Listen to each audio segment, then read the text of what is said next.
how some carriers give you so little for your older busted phone you just end up living with it? I don't think so. Verizon lets you trade in your broken phone for a shiny new one. You break it, we upgrade it. You dunk it, doggy bone it. Slam it, wham it, strawberry jam it. We upgrade it. Get a 5G phone on us with select plans. Every customer, current, new, or business. Because everyone deserves better. And with plans starting at just $35, better costs less than you think. What's up, folks? Today is Tuesday, November 30th, 2021. Coming up, Roland Martin Unfiltered, streaming live on the Black Star Network. Jury selection is underway in the trial of former Minnesota police officer Kim Potter, who shot and killed Daunte Wright in a traffic stop earlier this year. Today, some jurors have been chosen, and Potter's attorney said she will be testifying during the trial. We'll talk with journalist Georgia Fort, who is covering the trial. Philadelphia prosecutors want the U.S. Supreme Court to review Bill Cosby's sexual assault case and restore his conviction. He was freed after serving decades in prison for a crime he did not commit, with absolutely no compensation from the state of Missouri. Kevin Strickland is close to being a millionaire due to social media. President Joe Biden signs 4 bills into law aimed at helping veterans. Thanks to Georgia Senator Raphael Warnock, one bill will study the race and ethnic disparities in compensation benefits administered by the Department of Veteran Affairs. A study finds landlords are discriminating against applicants based on their names. No shock. And in our HBCU Connect segment, we'll talk with a man who had a big part in Dillard University getting $5 million to create internships. An anti-critical race theory complaint targeting books about Martin Luther King Jr. and Ruby Bridges by our Tennessee group gets denied. And in our Marketplace segment, sponsored by Verizon, we'll talk to one black entrepreneur who wanted to ensure other black women do not get sick from chemicals in feminine products. Well, she created her own. Plus, Barbados celebrates as it cuts colonial-era ties with Britain and Queen Elizabeth II, and they raise up Rihanna. Plus, mayoral race in Atlanta. Who will be the next leader of that city? It is time to bring the funk. I'm Roland Martin Unfiltered on the Black Star Network. Let's go. He's got it. Whatever the miss, he's on it. Whatever it is, he's got the scoop, the fact, the find. And when it breaks, he's right on time and it's rolling. Best believe he's knowing. Putting it down from sports to news to politics. With entertainment just for kicks, he's rolling. It's on Go, roll, y'all. It's Roland Martin, rolling with Roland now. He's funk, he's fresh, he's real, the best, you know he's Roland Martin now.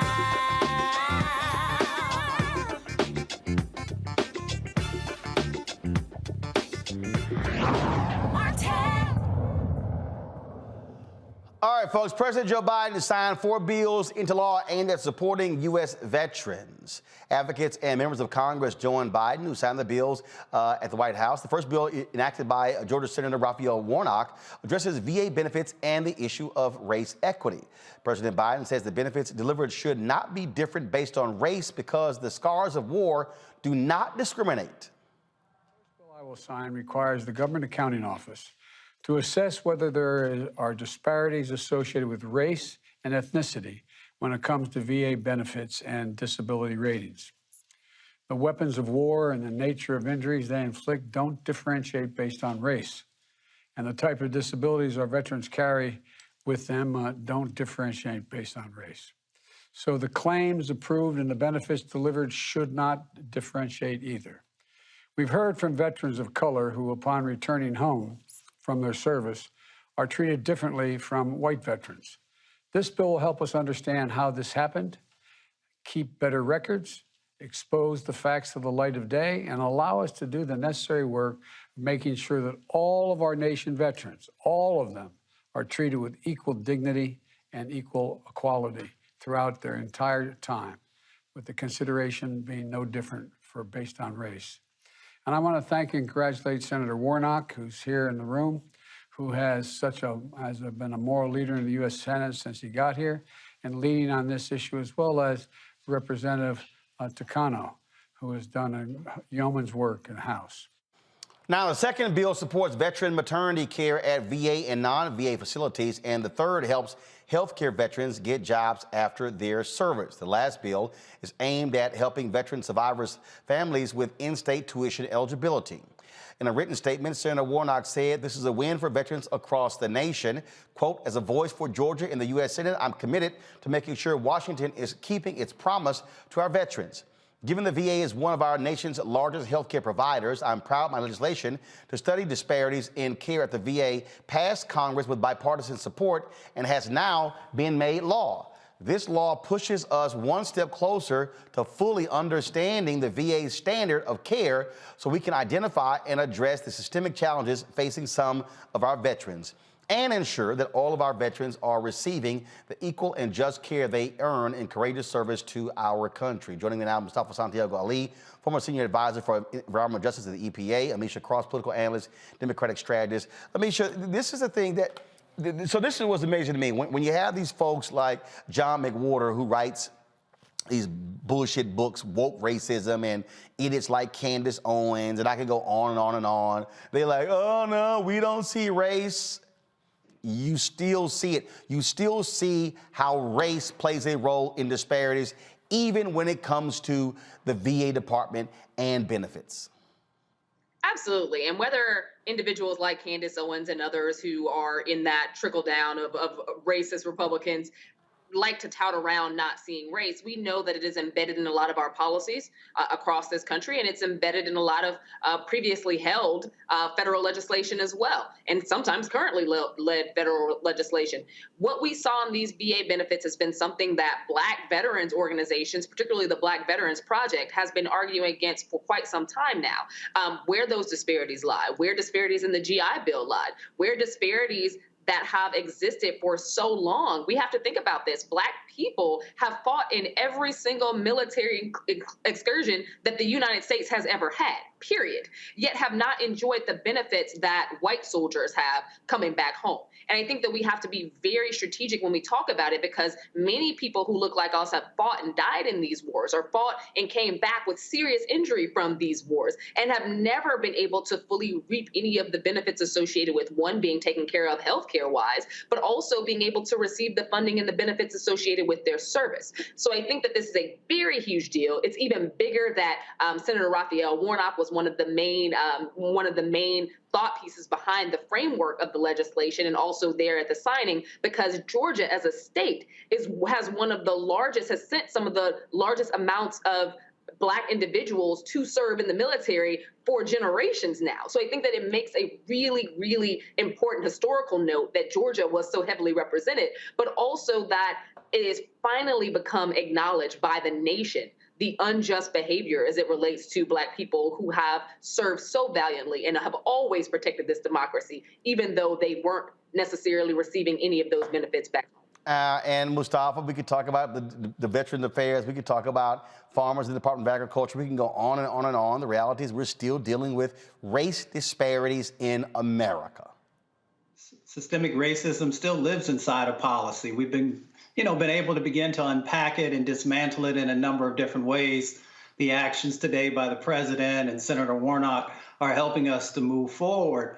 But, the ripples throughout time continue to come back in our direction.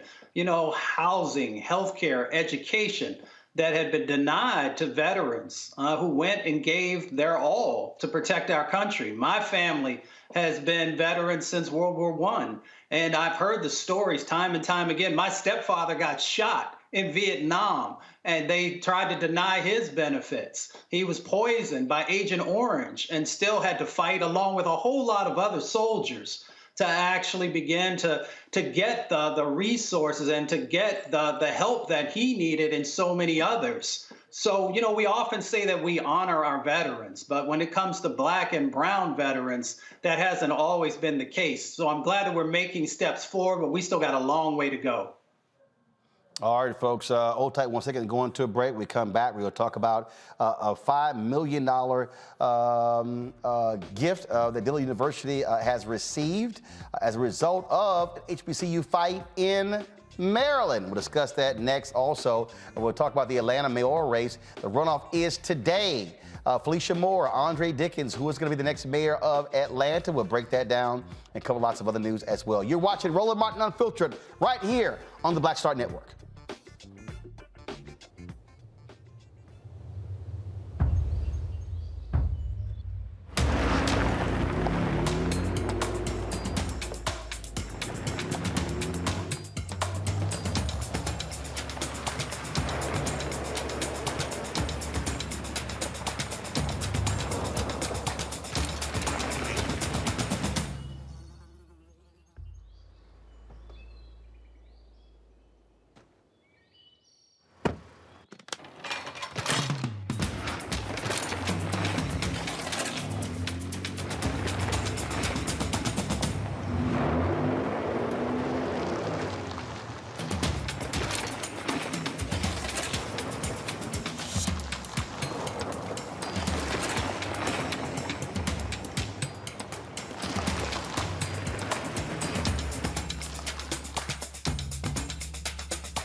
Betty is saving big holiday shopping at Amazon. So now, she's free to become Bear Hug Betty.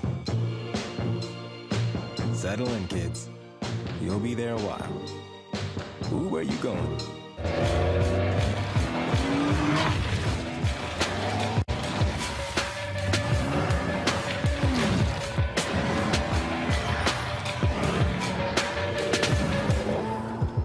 Hi, everybody. This is Jonathan Nelson. Hi, this is Cheryl Lee Ralph, and you are watching Roland Martin, Unfiltered.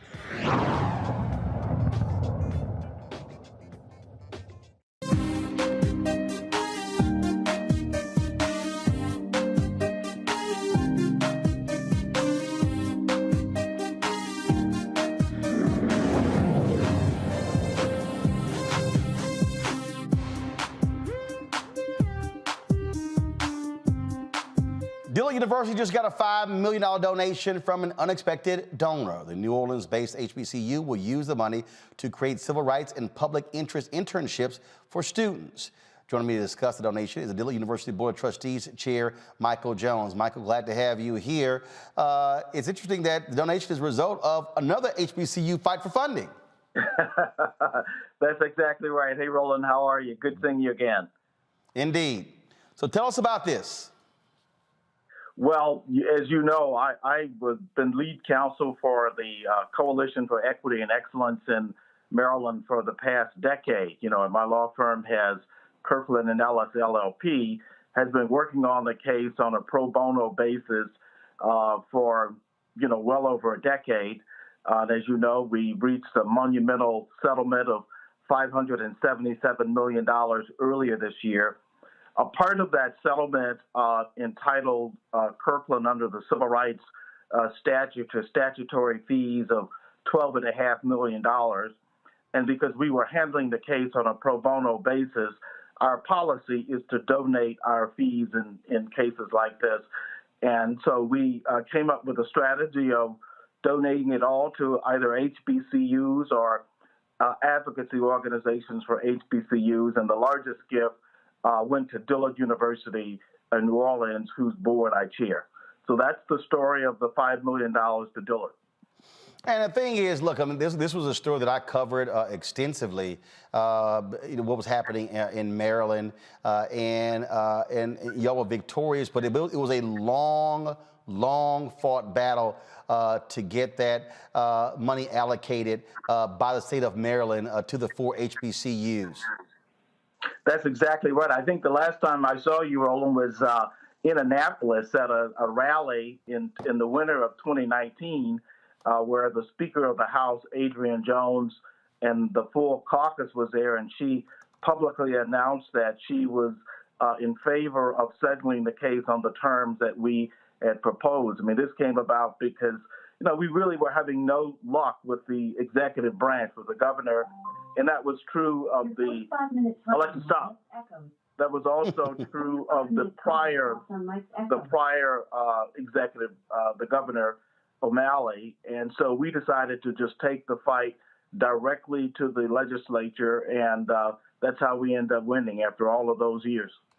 And people need to understand that this battle that was going on, that took place, I mean, it really was a collective effort. I mean, you had the HBCUs. I mean, you had all of them, and then you also had, of course, you had the law firms, and you had the Black Caucus. I mean, you had a lot of people who were really focused on fighting this battle. Absolutely, absolutely. We were co-counsel with the Lawyers Committee for Civil Rights, and they were involved in the case, you know, from the very beginning. And starting in about 2009, I was having meetings with the Maryland Black Caucus. They were really instrumental in helping us to get the ball across the goal. The speaker, we actually had begun a series of meetings with her probably 3 years before she became Speaker of the House, and that was very helpful. We had other organizations, NAFIO. We were giving NAFIO $1 million, wrote some very helpful op-ed pieces, and they submitted a amicus brief to the Fourth Circuit. And really, it clearly could not have gotten done without the Legislative Black Caucus, and really also the alumni and the students. And it was really important that they showed up in court every day for the 6-week liability trial in 2012 and the 7-week liability trial in 2017. And they filled 2 or 3 buses to go to the Fourth Circuit. And it really was not lost on the courts how important the case was to the state and to the HBCU community. So you're absolutely right about that. We're showing the video right now of the signing. It took place at Bowie State, and I got to remind people that it passed the Maryland legislature, but it was the governor, Larry Hogan, Republican, who vetoed the bill, and they had to come back the next session and get it done again. That's exactly right. So Governor Hogan vetoed the bill in 2020, and the legislature was prepared to come back and override the veto because we clearly had the votes, but COVID intervened, and so they were not able to come back in session for well over a year. And when they did come back in session, it was an emergency legislation. So it was the first bill in the House, and it was the first bill in the Senate. And as it did last time, it passed with overwhelming support. So I mean, Governor Hogan had 2 choices. He could sign the bill, or he could veto it and have his veto overwritten. And he decided to go ahead and sign. Well, and so let's talk about how is it going to be used at Dillard? In what way? Well, you know, thank you for that question, because we're very excited about that. You know, one of the things, Roland, that I've noticed is that a number of leading civil rights organizations like the Lawyers Committee and others, they have unpaid internships. I mean, they create great opportunities for students to get experience and exposure to civil rights organizations. But, you know, HBCU community students really can't afford to have unpaid internships. You know, like me, they needed paying jobs. So what we're proposing to do at Dillard is to create a $5 million endowment to actually pay students for paid internships, whether it's with the Public Defender Service offices or the Legal Defense Fund or the Lawyers Committee for Civil Rights or other public interest and racial justice organizations. You know, through this, you know, we will be creating the paid internships. So the students will get the best of both worlds. They'll get the experience and they'll also get the money. So that really is the key thing that we're looking to do with the money at Dillard. All right, then. Well, look, it is certainly, I'm sure they would greatly appreciate that. Great work all around there. And again, we got to have folks continue to fighting these states for HBCU funding. Tennessee, they owe Tennessee State a whole bunch of money, some other states as well. And so hopefully they'll be taking a page out of what y'all did in Maryland. Well, thank you, Roland. Great talking to you, and good seeing you again. Indeed. Take care, Michael. Thanks a lot. Bye-bye. All right, folks. The Thurgood Marshall College Fund, they are partnering with financial institution Truist to award $3 million in scholarships to HBCUs. The scholarship program will offer 2 scholarships to over 300 students at HBCUs and underserved communities. Now, the Truist Access Scholarship includes 45 HBCU students awarded up to $10,000 in annual scholarships within Truist markets. The Truist Gap Scholarship involves Truist awarding $500 to $6,350 one-time scholarships to 55 students attending an HBCU who need financial assistance. And so we certainly appreciate that money going to our HBCUs. All right, folks, going to a break. We come back. Our Black and Missing person for the day. We'll also talk about the Atlanta mayoral race, in addition to another race in Georgia that's been filled with lots of drama, the sheriff's race. That's next. Roland Martin Unfiltered on the Black Star Network.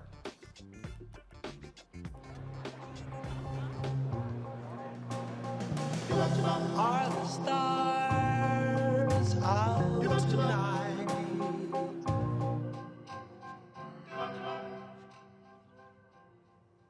Alexa, play our favorite song again. Okay.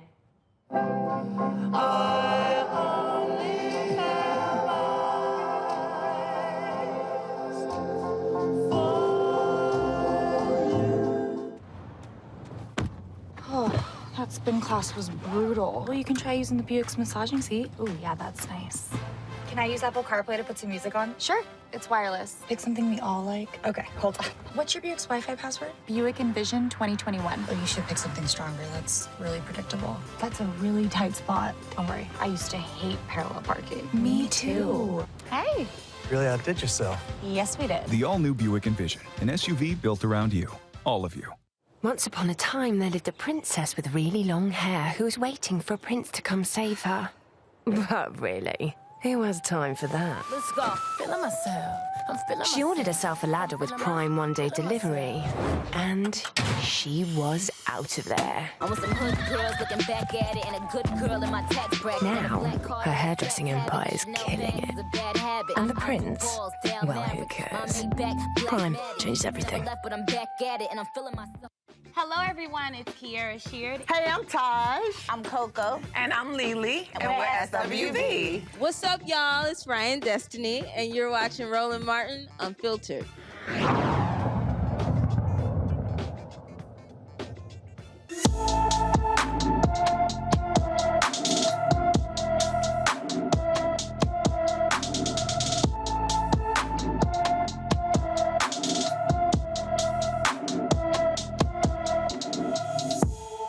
All right, folks, Darian Johnson was last seen in Farmerville, Louisiana on November 21st.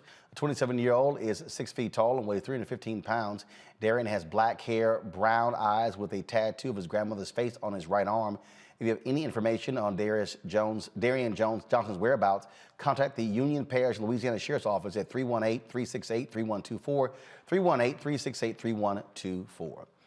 A Georgia sheriff is asking a judge to dismiss his case after his attorney claims that the use of a restraint chair doesn't amount to excessive force.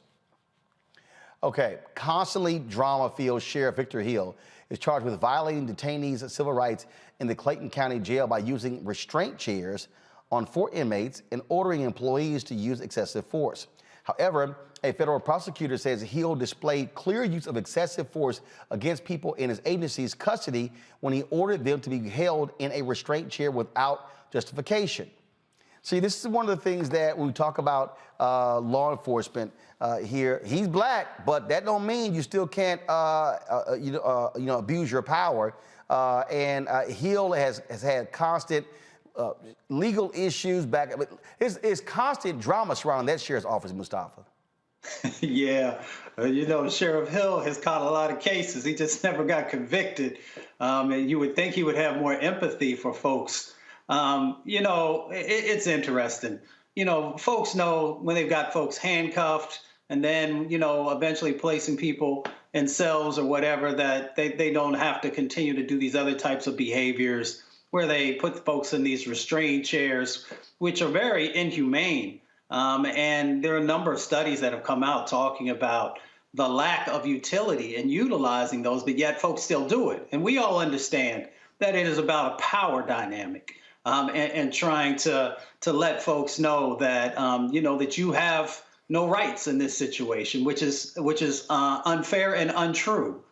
So we understand these dynamics that are going on, and we'll have to see how this case actually plays out. You know, you had that crazy nutcase sheriff out of Milwaukee. I can't remember that fool's name.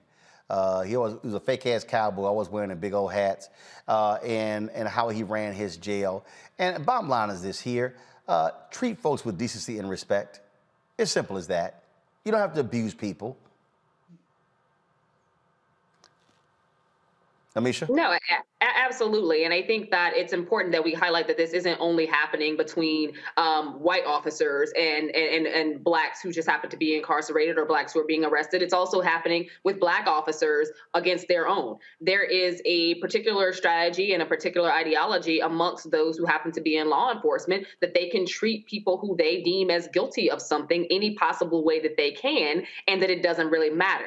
They strip them of their humanity. They do not care about brutalizing them because in many cases, the thought process is you're here, you did something horrible, and at the end of the day, nobody cares about you. So I think that, the more these things are illuminated, the more we will hopefully see organizing around a lot of the issues associated with the incarceral state itself, particularly as it relates to these abuses, because this is not a singular case. This happens very often. And as Mustafa said a moment ago, once you have someone in lockup, once they are already in handcuffs, there's very little that they are actually capable of doing to actually injure you or create any type of harm anyway. This is an overreach by those who are in law enforcement who choose to abuse people who, quite frankly, cannot protect themselves, and who in many cases, these officers, these law enforcement officials feel as though they have no recourse when they do abuse these individuals. If nothing ever happens to them, they're going to continue beating and brutalizing people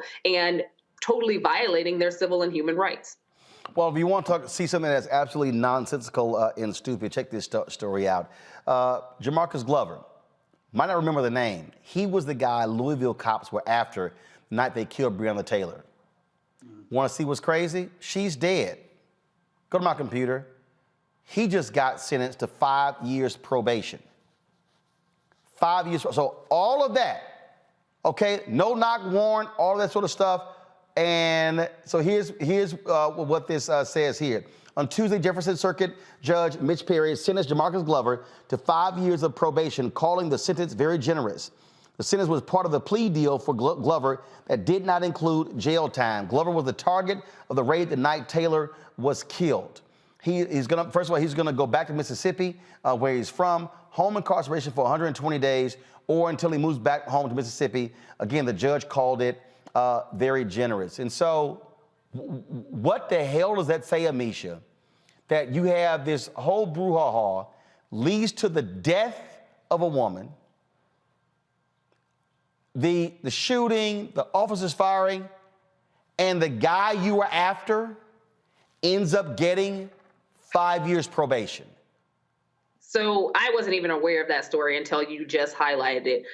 There's a level of angst and disgust around that. One, because as we know, this guy was already incarcerated. He was already in lockup at the time that those officers blasted through Breonna Taylor's apartment anyway. This guy was already in custody. But beyond that, for him to have probation and there is an innocent woman that lied dead, it's just beyond frustrating because she lost her life for God, one, that she was no longer dating or in contact with, and he was not anywhere near her home that got raided. But in addition to that, he was in the process of basically, cutting a deal with the state so he would not have to do time anyway. This is just further showcasing, one, how botched the police and the investigators were that entire time, but also just how maddening and frustrating the legal system is, particularly in Kentucky, as we look at the fact that there's a woman who is dead and her murderers still have not faced any penalty. Meanwhile, the entire reason behind, why her place was actually targeted to begin with, that guy is about to walk free. The thing, I have no words. It's frustrating, and I just feel for her parents, her family, the community that loved her, because this is ridiculous. The thing here, Mustafa, is you brought that much force to arrest him, and it ends up probation. That means your force wasn't necessary. The system's broken. We know that the system is broken. That's why so many folks continue to work diligently to try and dismantle and deconstruct the aspects of it that do not work. And folks want to continue to push back and say, well, no, that's not necessary. Well, yes, it is, because as we continue to lose Black lives because of law enforcement that is out of touch, that law enforcement that overreaches, that law enforcement that uses military-style actions against our people, then it's broken. And it has to be broken because others don't have to deal with those types of situations. As Amisha just said, you know, my heart reaches out to Breonna's family, who have to now relive all of this over again when they see this person who now is going to be on probation, and their baby will never see another Christmas, another New Year's, another day. And that is a part of this injustice that continues to happen, that even when we lose our lives in these situations, there's no real retribution. There's no real change that happens. And then we have these stories that happen time and time and time again. Absolutely. All right, folks, let's talk about this here, the Bill Cosby case. The Pennsylvania prosecutor in the Bill Cosby case is petitioning the Supreme Court, the U.S. Supreme Court, to review the once-beloved actor's conviction reversal. Now, the comedian served more than 2 years of a 10-year sentence in prison for drugging and molesting a Temple University employee. Now, Cosby was released in June based upon technicality. The evidence used to convict him was inadmissible in court.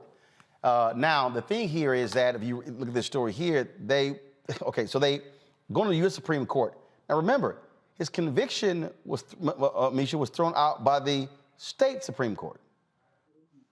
So I'm trying to understand what's really your legal basis when the state's highest court has already ruled in a state trial. I don't think the Supreme Court is going to take this up. I don't either. This was a very interesting move because, as you said, once it's already reached the highest court in the state and they've made their decision, and again, we know that a lot of that was based on technicality. It's going to be it would not behoove them to take it up. This is the one-stop shop. They've already made their decision. What is the argument here? And we have to remember that this was a case that went through multiple levels in the beginning. So I don't think that they're going to take this up. It wouldn't make sense for them to take it up. Lord knows the Supreme Court has enough on their docket already. This is just not going to happen. And I, for one, would have hoped that Bill Cosby would still be behind bars, but the state Supreme Court, they've already made their decision. So I don't see this going anyplace else. This is a statement from Andrew Wyatt, Cosby spokesman. In short, the Montgomery County DA asked the United States Supreme Court to throw the Constitution out the window as it did to satisfy the Me Too mob. This is a pathetic last-ditch effort that will not prevail. There's a lawyer in this Washington Post story, Mustafa, who says that this is such a one-off case, like the Supreme Court is likely not to take it up. Yeah, I doubt that they will take it up as well. You got to really unpack this stuff. You know, this is what I often call prosecutor politics, where you want to keep your name in the media, and you want to have those folks who have supported you in the past to know that you're still continuing in the fight. You know what Mr. Cosby did. You know, we all know how we feel about that. But then we have to look at how folks continue to try and weaponize the law and the system to continually sort of erode our rights. And I look at that part as well. Indeed. This is, again, that's sort of weird. They're actually taking this tact. All right, folks, let's talk about what's happening in Chicago, which is pretty interesting. They're still going after Jussie Smollet. It's day 2 of that particular trial there today. The lead investigator of an alleged attack on Smollet is clapping back against the defense's notion that Chicago police rushed to judgment. Former detective Michael Theo says roughly 24 detectives put in over 3,000 hours before concluding the ex-Empire actor staged a hoax attack. Theo says investigators spent days after Smollett's January 2019 report following up on leads to find Smollett's alleged attackers. Outside of the courtroom, Smollett's brother says that he is deeply saddened by what this trial has become. I just want to express that it has been incredibly painful as his family to watch someone you love be accused of something they did not do. All right? We're confident in his legal team, and we look forward to people hearing the actual facts in this case. We love him. We're here to support him, all of us, and to lift him up. Thank you.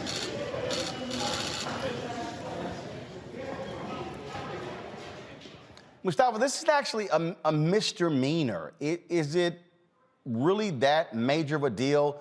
They talk about the wasted hours, but aren't you wasting more hours and more money prosecuting a minor misdemeanor case?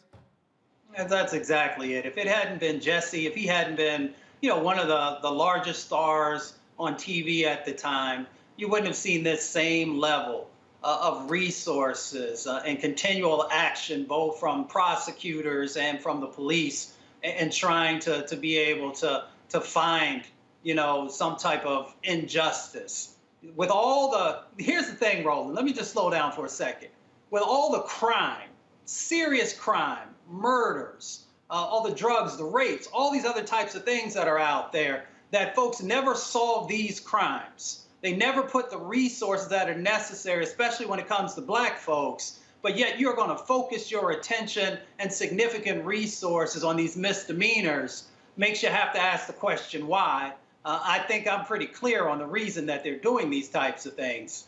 But again, you don't put this type of action for our everyday people in relationship to misdemeanors. Amisha.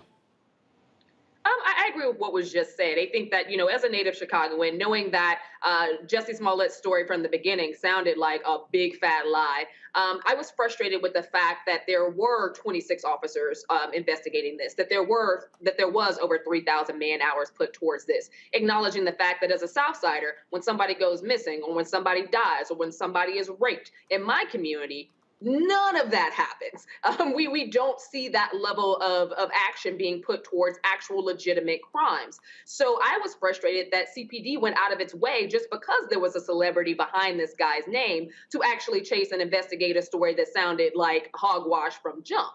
Nobody in Chicago goes to the subway when it's negative 25 degrees outside at 2 a.m. in the morning. That's not a thing. The first part of his story was a lie, and the rest of it that, followed in its sequence happened to be problematic as well. Right now, because Chicago PD became a laughingstock of the nation following this great big lie, they feel as though they need to push heavily against it and ensure that the hundreds of thousands of dollars that was put towards investigating this case, not only do they recoup it, but that there is some type of penalty towards Jussie Smollett. I think that part of this is just retribution for a city that kind of fell on its face in terms of CPD after being basically made the laughingstock of the nation by putting so many people onto a case that was not a real case to begin with, especially in respect and in concert with the many devastating things that happen across the city of Chicago every day.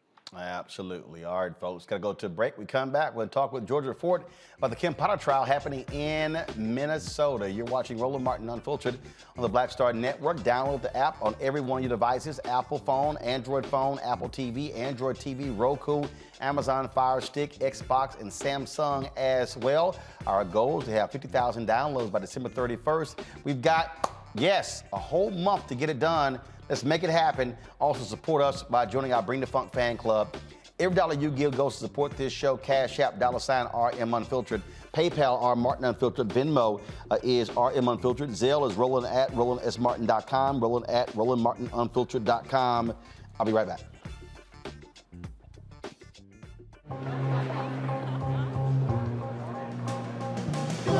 Are the stars out tonight?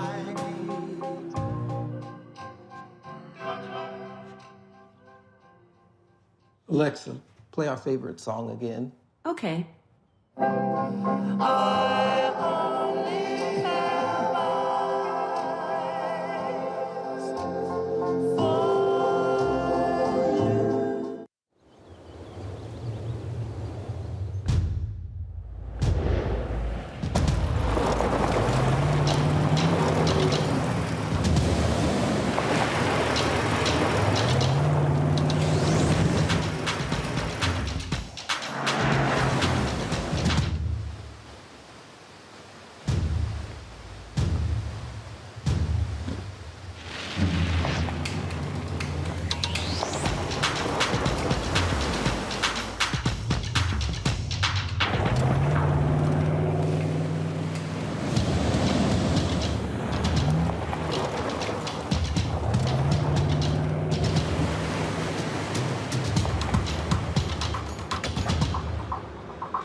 Maureen is saving big holiday shopping at Amazon, so now she's free to become Maureen the Merrier. Food is her love language, and she really loves her grandson. Like, really loves. Hi, I'm Vivian Green. Hey everybody, this is your man Fred Hammond, and you're watching Roland Martin, my man, Unfiltered.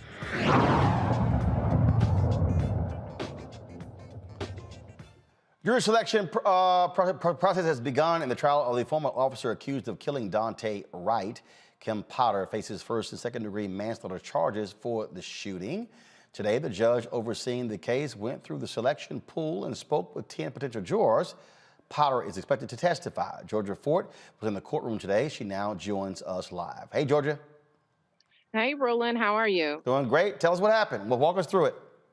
Yeah, well, today was a long day, the first day for jury selection in the Kimberly Potter trial. There wasn't a lot of diversity. We only saw 2 Asian women who came in.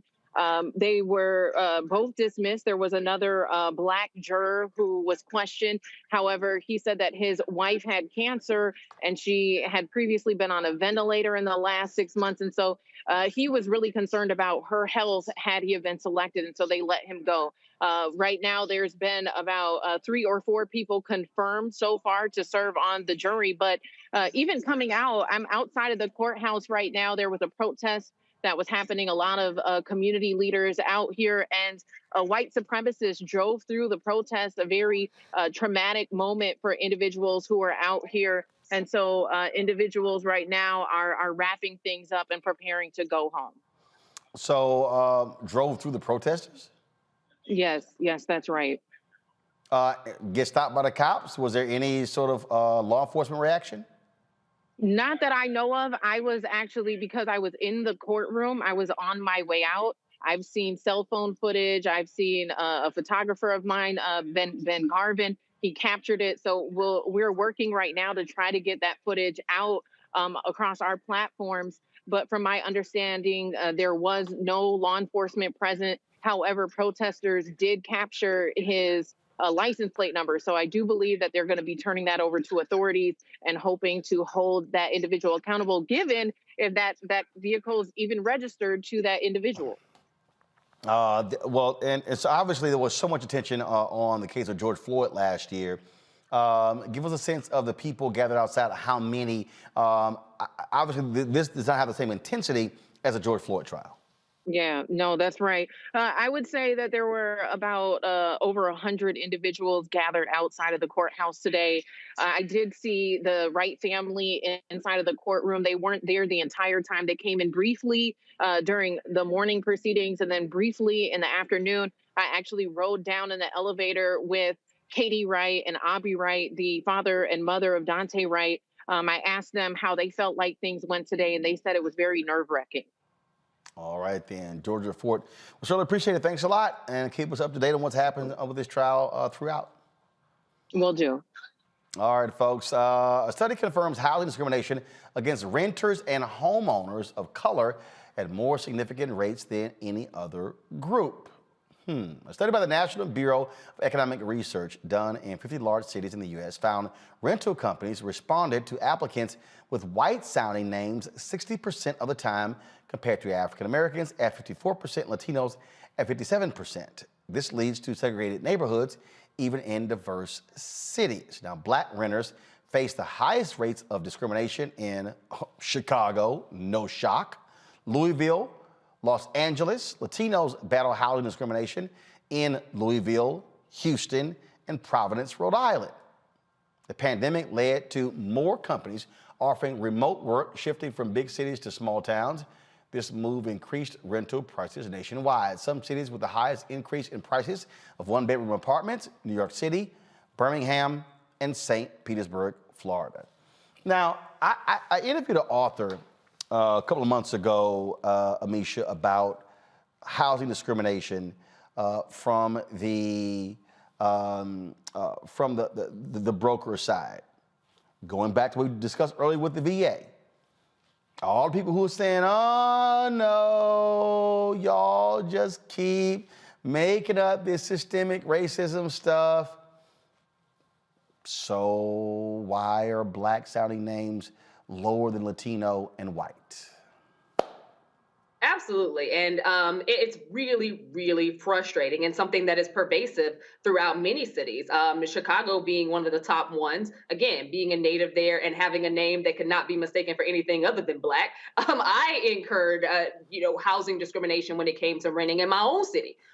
Despite having salary that was well over the average for the places I was trying to rent. I feel like we have to be honest about the fact that in many cases, the name and the skin tone we were born into does have some very extreme consequences. And it's ridiculously sad when we talk about rentals, because we know today that a majority of American society rents, whether you're black, brown, or otherwise. And with that being said, especially in some of our larger cities, the rental market is already pretty steep, and you're already facing all types of odds to get housing. So when you're already at a disadvantage based on the name that you were given at birth, they're looking at that first. Not, your credit score, not any of your references, not any of your any of the things that are on your application other than your name, and deciding how many black people they want in a specific unit or in a specific building, and assuming that having more black people in certain communities, hashtag Streeterville, River North, parts of Hyde Park, come on Chicago people here, at the end of the day, those are communities in many cases that they want to remain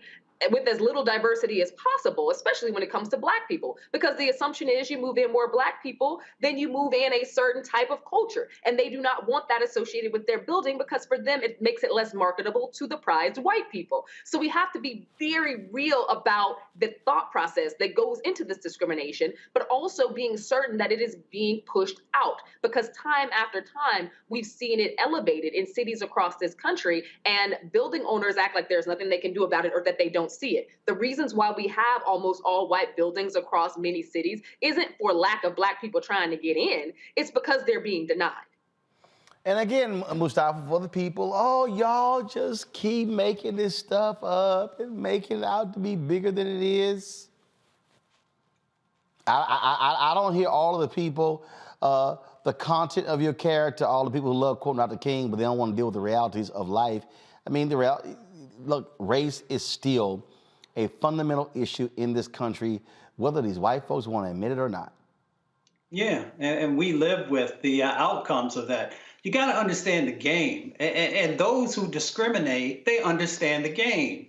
So, it used to be that you would have folks who would go into a location and they would ask, is there an apartment available? And then they would lie and say, well, no, it's already been rented.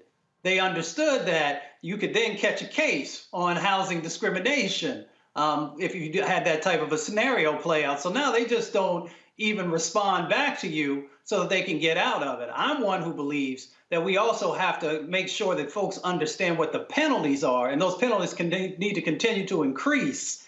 I believe it's $21,000, $54,000, and it goes up to like $108,000 if you are continually doing these types of things in relationship to the fair housing laws that are on the books. And there's a lot of folks who don't know it, but there are some that do. So we got to make sure that continues to get pushed out there so that folks understand that there can be some significant penalties when you continue to have these types of behaviors and actions. But, you know, the reality is that a lot of this stuff is baked into the system, and folks are going to continue to find ways of trying to skate around it. All right, folks, when we come back, we're going to talk about Congresswoman Ilhan Omar having to deal with a white racist in Congress constantly attacking her. And today, Omar calls out the Republican Party. We'll share that with you next on Roland Martin Unfiltered on the Black Star Network.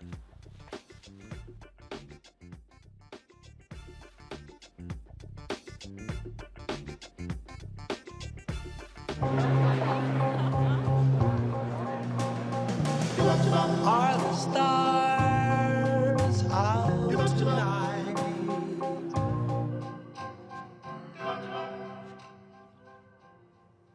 Alexa, play our favorite song again. Okay.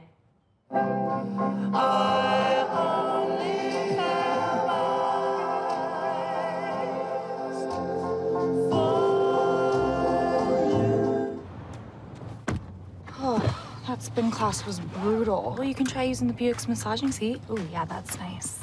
Can I use Apple CarPlay to put some music on? Sure, it's wireless. Pick something we all like. Okay, hold on. What's your Buick's Wi-Fi password? Buick Envision 2021. Oh, you should pick something stronger. That's really predictable. That's a really tight spot. Don't worry, I used to hate parallel parking. Me too. Hey. Really outdid yourself. Yes, we did. The all-new Buick Envision, an SUV built around you. All of it. Once upon a time, there lived a princess with really long hair who was waiting for a prince to come save her. But really, who has time for that? Let's go. Feeling myself. I'm feeling She ordered herself a ladder with Prime one-day delivery, and she was out of there. I want some hood girls looking back at it and a good girl in my tax bracket. Now, her hairdressing empire is killing it. And the prince, well, who cares? Prime changes everything. Hey, I'm Donnie Simpson. What's up? I'm Lance Gross, and you're watching Roland Martin Unfiltered.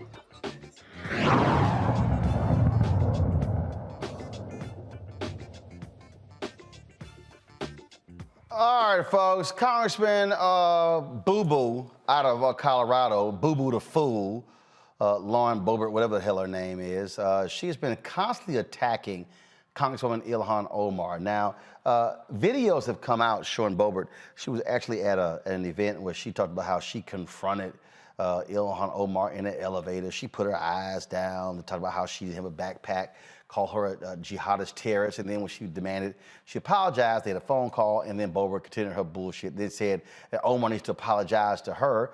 Well, today, Congressman Omar actually addressed this issue and addressed this here. Watch this. This is about... I mean, first of all, what you're dealing with is you're dealing with a crazy, deranged member of Congress. Even other Republicans are calling her childish for her behavior. But this really is the modern day Republican Party, folks. And it's how they are behaving and it's how they are acting that is even the more shameful. Let's see here. Are you guys hearing it now? Of all right, so we're gonna all right, we're gonna get that fixed in a second. But I do want to get a comment from you, Mustafa, again on this constant attack where they're attacking the two Muslim women in Congress, and Boebert is calling them the Jihad Squad. Mm-hmm. Well, you know their game is always to dehumanize folks. It's quite simple. She should be censured. She should be stripped of her committees. And if the Republican Party does anything less than that, the Republicans who are there in the House, then they're not serious about addressing these types of behaviors, and they will continue. You know, they love to demonize folks. They understand the game that is being played by demonizing the Congresswoman or Congresswomen, that they try to figure out ways of weakening them so that they have, one, ways to raise additional money for the Republican Party, and two, hopefully to be able to win some of these districts that they haven't been able to win in the past. So we just got to understand the game, and then we got to make sure that we are holding people accountable and that we continue to put pressure on them and the Republican Party to do the right thing. And if they don't, continue to call it out and continue to let folks know that they are not a party that that really is in step with what the 21st century requires. This is one of the racist videos by that fool, Boo Boo the Fool. That's what I call her. Staffers on his first day with me got into an elevator in the Capitol. And in that elevator, we were joined by Ilhan Omar. Well,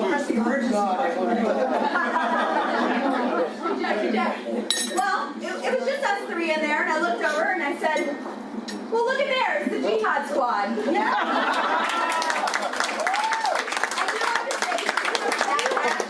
Dropping it and running, so we're good. So, one of my staffers. The thing here, Omar said she's lying.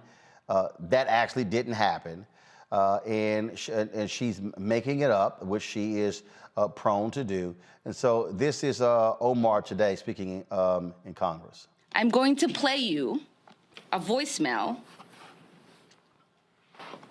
that we received hours after I got off the phone with Representative Boebert after she posted her video. We see you Muslim son nigger bitch. We know what you're up to. You're all about taking over the country. Don't worry, there's plenty that will love the opportunity to take you off the face of the fucking earth. Come get it, bitch, you fucking Muslim piece of shit, you jihadist. We know what you are. You're a fucking traitor. You will not live much longer, bitch. I can almost guarantee you that. We, the people, are rising up, and you will be tried for a military tribunal, and you will be found guilty. For those of you who did not hear it very well, let me read you what the voicemail says. We see you, sand N-word bitch. We know what you are up to. You are all about taking over our country. Don't worry, there is plenty that would love the opportunity to take you off the face of this effing earth. Come get it. But you are effing Muslim piece of shit. You are jihadist. We know what you are. You are effing traitor, and you will not live any longer.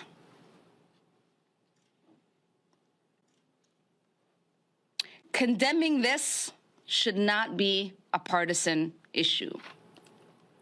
This is about our basic humanity and fundamental rights of religious freedom enshrined in our Constitution.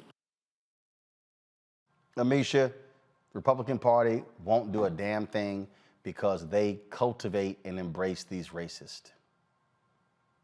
You're absolutely right. Just a couple weeks ago, we were talking about a cartoon that depicted the abuse, the murder of AOC. Today, we're talking about the fallout from what we've seen with Boebert, who this was not her first go round in terms of attacking this congresswoman or others who just happen to be Muslim. She is anti-Islam. She is anti-Muslim. She has made these types of statements time and time again. I think that the most frustrating part here from the clip that you played earlier isn't just Boebert's comments. It's the plethora of people who clapped, who got excited by what she said. I think we have to realize and really contextualize this for people. It is not just Republicans making idiotic, hate-filled statements and not getting punished for their rhetoric. It's the fact that they're doing this and that there are people out here in the ethos, in the atmosphere, who are willing to create all types of chaos, who are willing to murder, maim, and destroy people based on what they feel is an edict that was given out by the Republican Party. When nothing happens to these Republican representatives, when they are not reprimanded, when they are not silenced, when they are not forced to face the music for the aggressive things and the tones that they use, what happens is we have a general public of individuals, particularly those who fall in line on the conservative side, who are willing to actually hurt injured, up to killing these individuals who are just living their lives. It is not a crime to be Muslim in America. America is not a theocracy. Not one religion rules this country. With that being said, since 9/11, actually before 9/11, we've seen this uptick in crimes against the Muslim community, crimes against those who practice Islam, and this idea that they are traitors. And it is quite frankly disturbing because as we have Muslim women who are serving in Congress now, as we have Muslim women who had to fight to wear their hijab in Congress now, we have people who are ready and willing to threaten them, just like what we heard on that voicemail, but not only to threaten them, but to also create realistic bodily harm. And we know that because those letters have been sent. That was part of January 6th. The other undercurrent was that they wanted to destroy the Muslims who happen to sit in Congress. This is very real, and we have to pay attention to this because these attacks are imminent. And I feel for Congressman Ilhan Omar. I feel for the squad, as we call them, not the jihad squad, because that's really messed up, and we're not going to use that phrasing. But I feel for those who are putting America first and doing what they have to do, who face these very racist, very anti-Muslim, very, quite frankly, I won't say anti-American because Americans have been racist for a very long time and anti-Muslim for a very long time. These types of attacks, and they need protection. They need to understand, and they need Congress to acknowledge, and the leaders in Congress to acknowledge that this is a problem. Republicans have to step up because this is their party. And as long as their party is allowed to run rickshot, to basically be white supremacists loudly and proudly, and to leave the types of messages that we're seeing, the types of messages we just heard, that's what America is. And we have to do more to ensure that we have an American democracy that is protective of everyone, that is representative of the multicultural society that we live in. Sorry, white racists, your time is up. The Republican Party is not going to do a damn thing because these are their voters. This is who they cultivate. This is who they want. They know it. We know it. And so they're not going to. Look how many Republicans voted not to censure Congressman Paul Gosar, a white supremacist, a white nationalist, okay, who sent out an anime that literally talked about murdering Congresswoman Alexandria Ocasio-Cortez. This is who they are. They are not the Trump Republican Party. They are the Republican Party. All right, folks, got to go to a break. We come back. We'll talk the Atlanta mayoral race. Also, some white female conservatives in Tennessee. They actually tried to get books removed about Reverend Dr. Martin Luther King Jr. under the guise of it's critical race theory. I told y'all these people were lunatics. You're watching Roland Martin Unfiltered on the Black Star Network.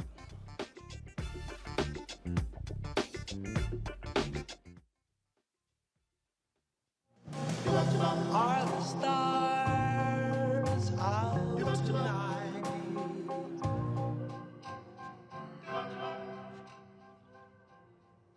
Alexa, play our favorite song again. Okay.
Maureen is saving big holiday shopping at Amazon. So now she's free to become Maureen the Merrier. Food is her love language, and she really loves her grandson. like really loves. Y'all know who Roland Martin is. He got the ascot on, he do the news. It's fancy news. Keep it rolling. Right here. Rolling. Roland Martin. Right now. You are watching Roland Martin, unfiltered. I mean, could it be any other way? Really? It's Roland Martin. All right, folks, runoff election in Atlanta. The race comes down to two city council members, Felicia Moore, Andre Dickens, as they are vying to become the next mayor of that city after Mayor Keisha Lance Bottoms announced she was not going to be seeking re-election. Now, Felicia Moore, she got 41% of the vote in the initial election. Andre Dickens got 23%, just besting former two-term Mayor Kasim Reed. Now it comes down just to the two of those. They've been attacking each other. Big issues ahead. You've got folks supporting Dickens, saying that Felicia Moore is simply the choice of white Republicans in Buckhead. She says she has the experience to actually lead the city. And in fact, Buckhead is an issue because Republicans in the legislature are trying to actually move forward a bill to carve out Buckhead as its own city. Now, significant amount of the city's tax base is there in Buckhead. What do you make? One of the things that I'm going to be looking out for here in this particular race is black turnout. Because what we have seen, Mustafa, over the last couple of decades really is a significant number of African Americans leaving city of Atlanta, moving out to other counties, and then creating an opportunity for African Americans to be elected in those places and expanding the power. But you also have the possibility of who then controls the city of Atlanta. White turnout, I saw an early polling where white turnout actually was higher than black turnout in the city of Atlanta.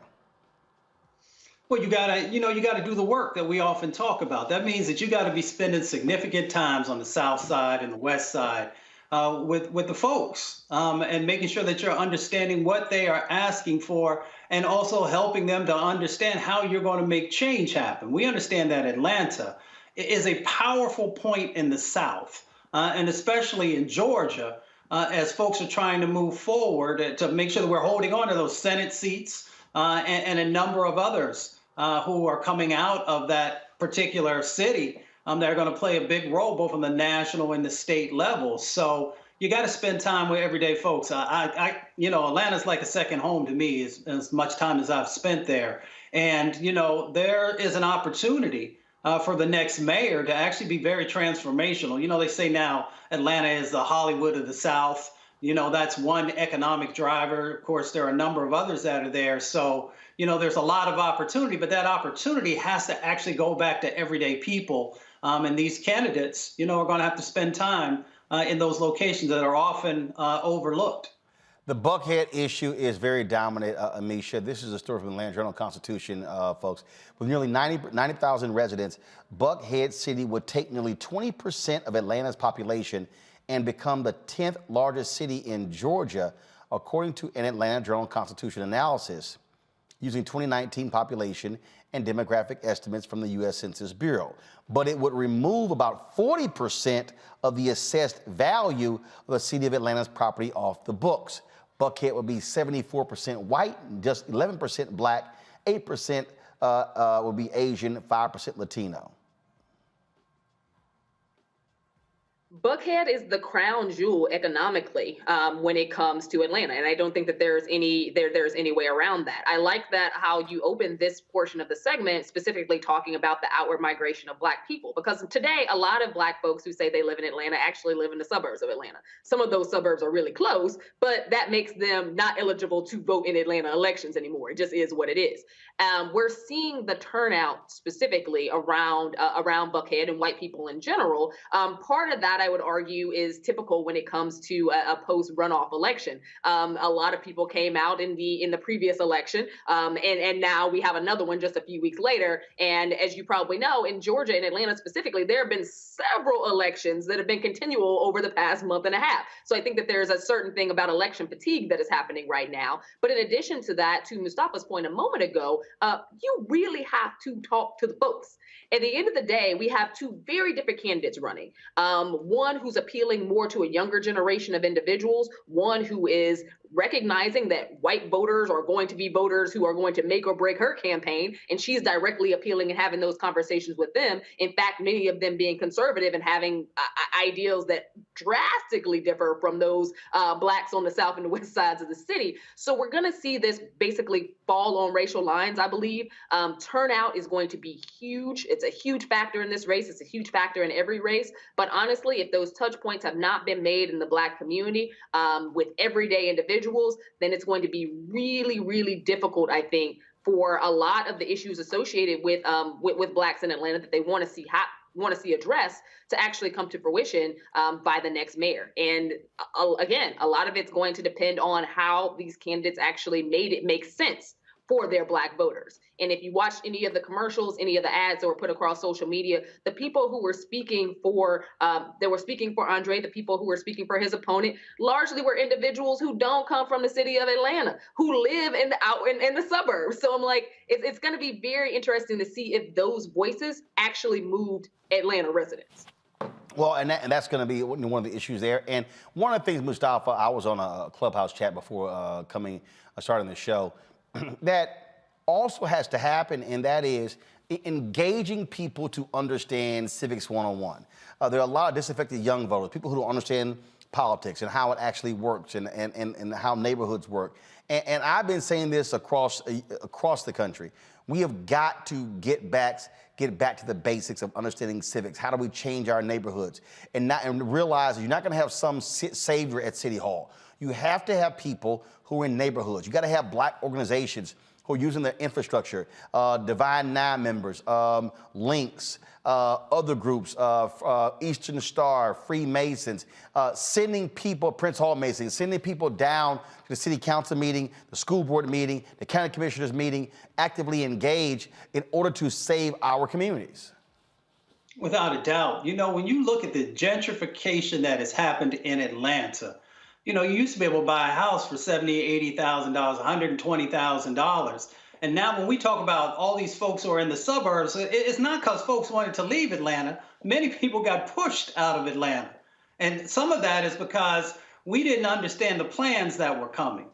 So we have to be engaged in what's happening on City Hall and with the Planning Commission and a number of these other dynamics because, you know, the housing values now in Atlanta are exploding. Yes, they're exploding in other parts of the country, but, you know, we have to be focused in the places that we have had power and that we could expand that power. And that's why understanding, you know, like you said, Civics 101 and how all these types of things play out and that you literally have the ability to play a significant role in the framing out in the direction that your neighborhoods, that your communities can and should be moving into comes back to us. We often give our power away to individuals, whether they're in the city council or in county commissions or in state houses. We got to get back to understanding the power that we have locally and how we should play a role in the framing out the direction of our communities. Absolutely. All right, folks. We come back. Oh, my Lord. I told y'all these crazy-ass white people in critical race theory were out of their damn minds. Yo, wait till I tell you what these fools actually tried in Tennessee. And don't think it's the last time this is going to happen. They really tried to get rid of books of Dr. Martin Luther King Jr. because it was critical race theory. You watching Roland Martin Unfiltered on the Black Star Network. Oh, that spin class was brutal. Well, you can try using the Buick's massaging seat. Ooh, yeah, that's nice. Can I use Apple CarPlay to put some music on? Sure, it's wireless. Pick something we all like. Okay, hold on. What's your Buick's Wi-Fi password? Buick Envision 2021. Oh, you should pick something stronger. That's really predictable. That's a really tight spot. Don't worry, I used to hate parallel parking. Me too. Hey. Really outdid yourself. Yes, we did. The all-new Buick Envision, an SUV built around you. All of it. Betty is saving big holiday shopping at Amazon. So now, she's free to become Bear Hug Betty. Settle in, kids. You'll be there a while. Hey, I'm Amber Stevens-West. Yo, what up, y'all? This is Jay Ellis, and you're watching Roland Martin Unfiltered.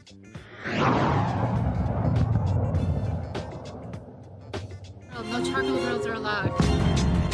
I'm white. I got you, bro. Illegally selling water without a permit? On my property. Whoa! Hey!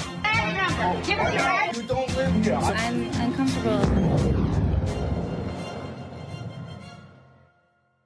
Oh, goodness. In Tennessee, a group of white parents, called for the removal of a book about the life of, yes, Reverend Dr. Martin Luther King Jr. This is the first complaint filed under Tennessee's new anti-critical race theory law.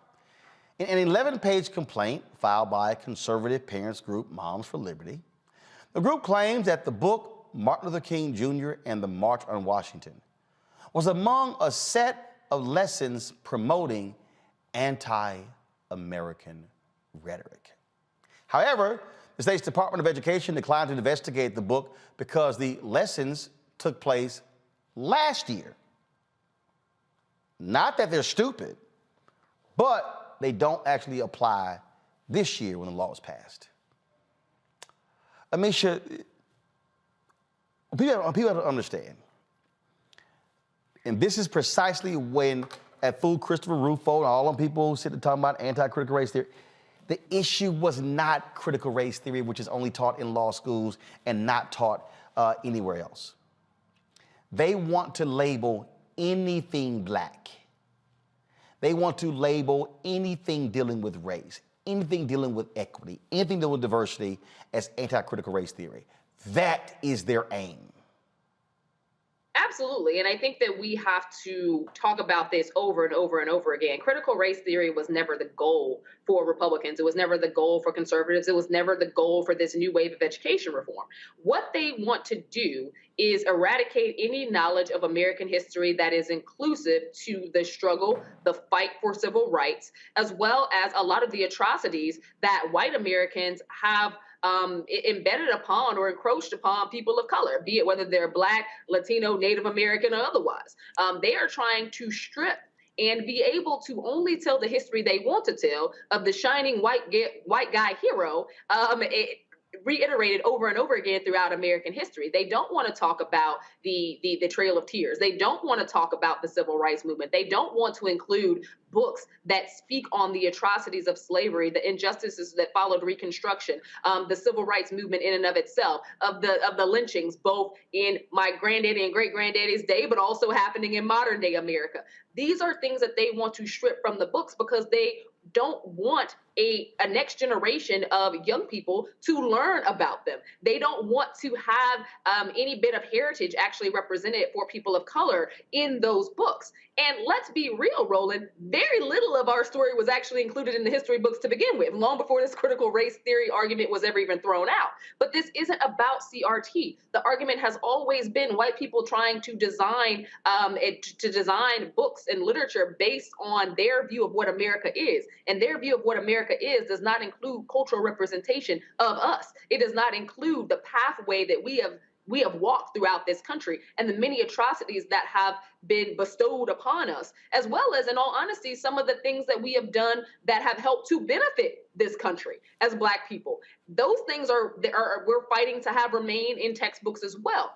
It is a very undercut and a very disgusting practice, but it is one that they have been fighting to do for quite some time now and are using the school boards, weaponizing school boards and getting more and more of these extreme right-leaning individuals on school boards so that they can advance removing the literature that speaks to the Black experience, removing the historical context of the Black experience. This is their goal. This was never a CRT argument to begin with. This was one basically on its face to erase all things Black from the history books. That is diminishing America. It is diminishing the role that we have taken in this country. It is diminishing the atrocities that we face, but also the successes and the things that we provided this country that have made it stand for so long. They want whiteness to rule, Mustafa.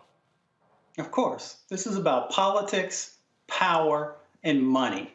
So they looked and they saw the whipping that they took in 2020, and they said, how are we going to make sure that when we get to 2022 and 2024, that we can get our base whipped up enough that we can get enough voters to come out? This is a Willie Horton moment for those who understand history long enough, when you got to have a boogeyman. So they use CRT as the boogeyman to get people energized on the right.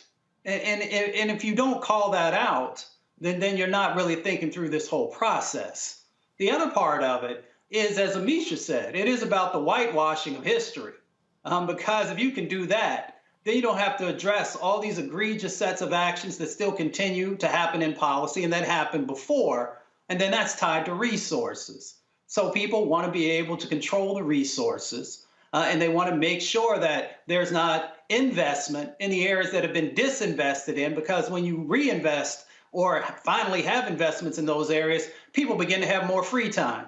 When people have more free time, they can get more engaged in all these processes that happen on the local, the county, the state level, and more people have time to dedicate also to getting engaged in the political process. So it is cyclical, but it is also very clear the things they're doing. And then the last point that I will raise, it also gives those folks who are racist and nationalists and all these other types of things the justification for many of their actions as well. So that is a component of it also.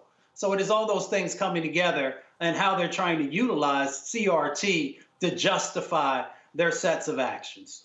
Indeed. All right, folks, got to go to a break. We come back. Our marketplace segment brought to you by Verizon. We focus on a black entrepreneur who's building her business to help other women as well. You're watching Roland Martin Unfiltered on the Black Star Network.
Black Star Network is here.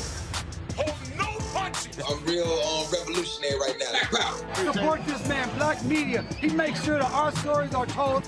Thank you for being the voice of Black America, Roland. Stay black. I love y'all. All momentum we have now, we have to keep this going. The video looks phenomenal. See, this difference between Black Star Network and black-owned media and something like CNN. You can't be black-owned media and be scared. It's time to be smart. Bring your eyeballs home.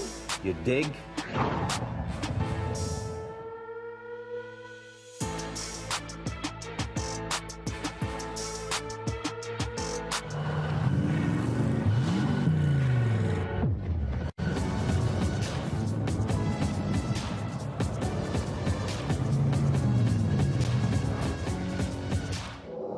How some carriers give you so little for your older busted phone you just end up living with it? I don't think so. Verizon lets you trade in your broken phone for a shiny new one. You break it, we upgrade it. You dunk it, doggy bone it, slam it, wham it, strawberry jam it, we upgrade it. Get a 5G phone on us with select plans. Every customer, current, new, or business. Because everyone deserves better. And with plans starting at just $35, better costs less than you think.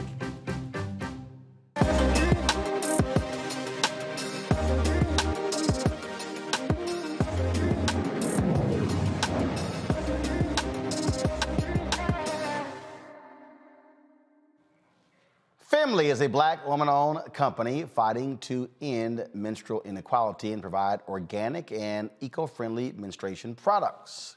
Family also pays it forward by stocking restrooms nationwide with their personal care products. The founder and CEO is Ariane Long. She joins us from Baltimore to share her journey and more about the company. All right, so when did this start? Hey, so I started a business back when I was 26 years old. I was having crazy periods and found out that they were linked directly to chemicals in the products that I was using. So that was back in about 2015, 2016. So, and so you started the business, and how? You funded yourself, friends and family? How did you actually begin to start the business? Man, when I first started, I was using one of every two paychecks and funneling that back into my business. At the time, my husband was my then boyfriend, and we actually moved back home with my whole family, 12 people, my grandmother, my siblings, and more. And Hold on, 12 of y'all in the crib? 12 of us in the crib in PG County, Maryland. We built one house and we fit everybody in it. Okay. All right. So yeah, it was incredible, but we bootstrapped the company. I had to use pitch competitions. Finding an investor was hard. I'm also Black and went to a HBCU, so yeah. So when you talked about, so how'd you deal with the manufacturing in terms of developing your product and making sure that it was safe and effective? So it was crazy. I went to companies here in the US, but they would not work with me because they were working with the companies that put toxic chemicals in their pads and tampons. So we found a small family-owned company that was growing organic cotton in Texas. And we found a manufacturer all the way in Rome, Italy, that was willing to take us on and make our overachieving products, which are 3 times more absorbent and 13% longer. So they're better for you and they outperform the others. So you started the business, and so how were you selling your products? Was it online? Were you in stores? Mm-hmm. When we first started, we were shipping monthly period boxes so that every time a younger girl or a woman would get her period, she would have our products, chocolate, body scrubs, and we saw an opportunity to have more social impact. There are so many women who admit to finding themselves without these products in public or at work. So we quickly started manufacturing our own products, and then we started putting our individually wrapped pads in hotels and colleges and stadiums. So we essentially want to make sure that you can order the period care you need online, or if you find yourself in these public spaces, you have what you need, which is perfect because now states are starting to make this a law that feminine care is a requirement, and we're there to meet that demand. So how many units are you moving per month? How have you grown? Man, we've changed over 25,000 lives. We are a company that expects to net over $70 million in revenue in the next 2 years, and we're out here playing with the big boys. And I take it that is not necessarily something they want to see. And so how are you looking to expand the company? So as we think about expansion, Femly is the premier company that's going to hold your hand from your very first period all the way through pregnancy, postpartum, menopause, and beyond. We want to be there for every stage of a woman's life cycle. You may find us at an NFL stadium or at a hotel, but when you need us, we'll be in stores or online, and we will just be with you for every step of the way. All right, questions for my panelists. Amisha, you're first. Absolutely. For off the top, Roland, I want to thank you for inviting her for this discussion. I find that these products are very interesting, and congratulations on your expansion and the work that you're doing thus far. Because I think that, in the 90s, we heard about toxic shock syndrome and the issues associated with wearing tampons for too long.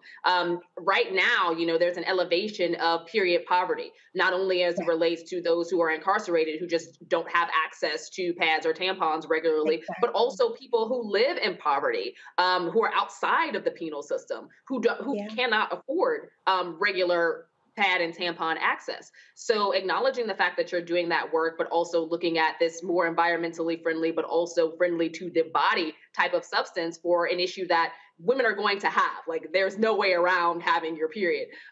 What have you seen, and what actually sparked your interest in making this happen? Because there are options out there, not many like yours, but there are options out there. How do you, one, elevate this, the awareness of this product, but also what made you get into this to begin with?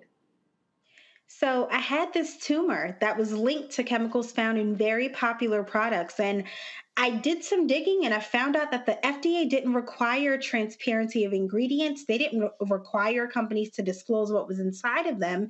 And coincidentally, these same products that I was using that millions of women use were outliving the people who use them. They were filled with nylon and plastics. And when you throw them away, that could take 500 years to break down. So I knew that we needed to create something that was both eco-friendly and profited people and planet. The other thing is we started the company, but in 2018, I found myself on life support. I lost my daughter Sage to stillbirth due to a doctor's error and not believing me and giving me the wrong antibiotic for an infection. And when I woke up, I realized that we weren't doing enough about health education for women too. The US right now has the worst rates for pregnancy in the modern world, and Black women are 3 to as much as 6 times more likely to die in labor. So what we're doing is not only providing a better product that works better for you and outperforms, we offer more products in each box. And then on the back, there's a QR code that women can use to connect to our health community, to connect with the brand, to learn more about us. So for us, it's a mission that matters, and it encompasses more than just period care. It's a movement that changes how we serve women, 51% of the world's population. Mustafa. Sister, I just want to say thank you so much for millions and millions of women across our country and hopefully internationally. I don't know if most folks know the dioxins and the furans and the pesticide residue that is actually a part of, those traditional feminine hygiene products. So thank you so much for creating these greener types of products that are healthy for folks. I'm curious. You have a phenomenal product. Where do you want to take it moving forward? Are there additional products that you're going to put into your overall portfolio? And also, as Amisha raised, we have so many sisters in the Caribbean, sisters in Africa, and so many other locations. Do you have a plan to also reach them as well?